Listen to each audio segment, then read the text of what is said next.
Who do you think is the single most powerful person in the world?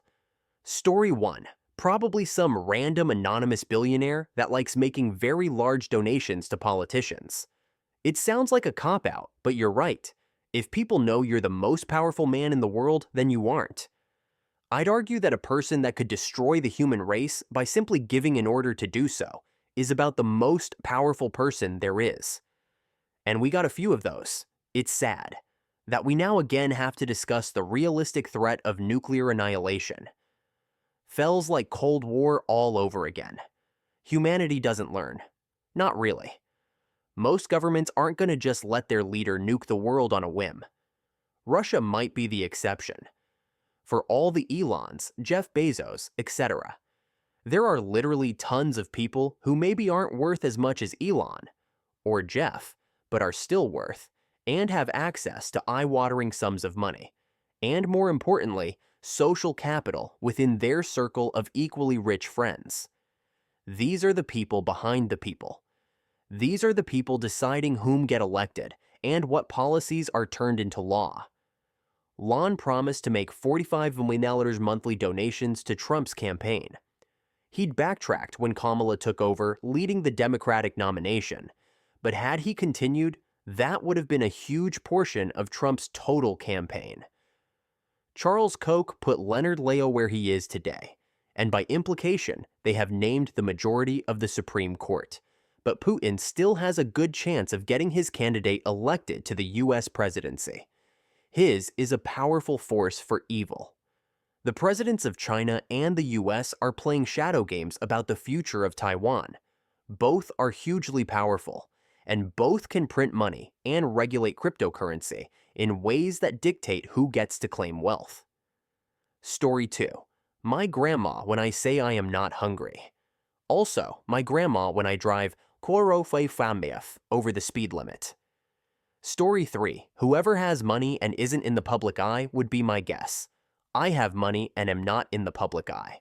I'm not powerful. You're not fooling me. I'm on to you.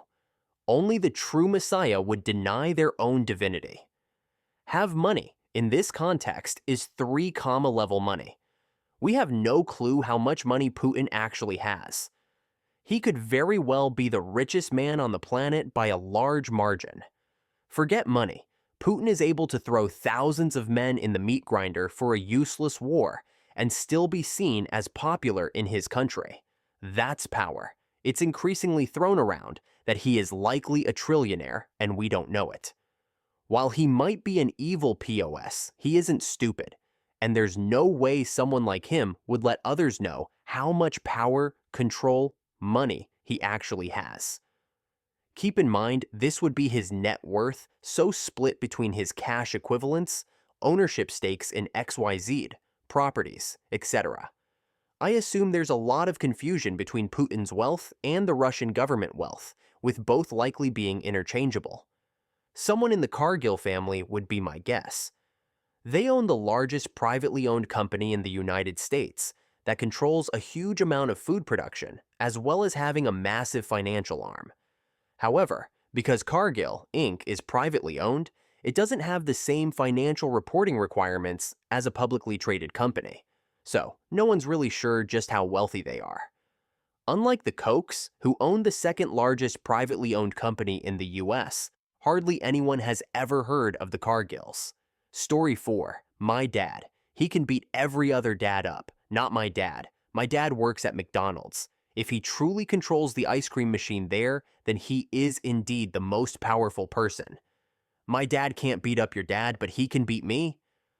Oh yeah, well my dad took karate in high school. My dad have 8 black belts. Well, he better give it back, or my dad's gonna kick his butt. Story 5. Wealthy billionaires in the West wield a lot of power on the system. But person with the single most amount of power? I am going with Xi Jinping. China has over 1.4 billion people, and Xi effectively runs an authoritarian government where his word is law. Positioned in the right way, Xi could mobilize those 1.4 billion people to whatever ends he wants. In the West, there are a lot more checks on power. Xi isn't as powerful as made out. While he's cemented his power quite strongly these days, it isn't absolute, and there are still a lot of factions against him within Abies without the government structure that he's been unable to deal with. Also, ordering mass mobilization is a quick way to end his rule. His grip over the population has only been getting weaker in the past few years, and that's the sort of thing that pushes people over the edge. People generally tolerate a lot if they sense it isn't directly causing them difficulty. That changes the moment they feel that's not the case.